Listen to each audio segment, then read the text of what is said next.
एक बार गौतम बुद्ध घूमते हुए एक नदी के किनारे पहुंचे।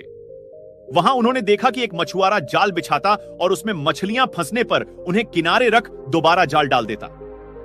मछलियां पानी के बिना तड़पती हुई मर जाती। बुद्ध यह देखकर द्रवित हो गए और मछुआरे के पास जाकर बोले, भैया, तुम इन निर्दोष मछलियों को क्यों पकड़ रहे हो?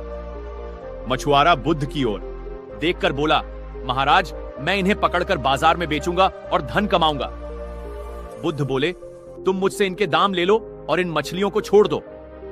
मछुआरा यह सुनकर खुश हो गया और उसने बुद्ध से उन मछलियों का मूल्य लेकर मछलियां बुद्ध को सौंप दी। बुद्ध ने जल्दी से वे सभी तड़पती हुई मछलियां वापस नदी में डाल दी। यह देखकर मछुआरा दंग रह गया और बोला, महाराज, आपने तो मुझसे मछलियां खरीदी थी, फिर आपने इन्हें वापस पानी में क्यों डाल दिया? यह सुनकर बुद्ध ने कहा, यह मैंने तुमसे इसलिए खरीदी है ताकि इनको दोबारा जीवन दे सकूं। किसी की हत्या करना पाप है। यदि मैं तुम्हारा ही गला घोंटने लगूं तो तुम्हें कैसा लगेगा?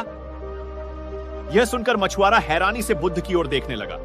बुद्ध बोले, जिस तरह मानव को हवा और पानी मिलना बंद हो जाए तो वह तड़प तड़प कर मर जाएगा, उसी तरह मछलियां भी यदि पानी से बाहर आ जाएं तो तड़प तड़प कर मर जाती हैं। उनमें भी सांस है।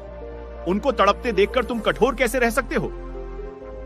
बुद्ध की बातें सुनकर मछुआरा लज्जित हो गया और बोला, महाराज, आज आपने मेरी आंखें खोल दी।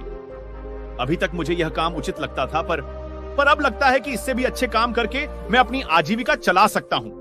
मैं चित्र भी बनाता हूं। आज से मैं चित्रकला से ही अपनी आजीविका कमाऊंगा। इसके बाद वह वहां से चला गया और कुछ ही समय में प्रसिद्ध चित्रकार बन गया।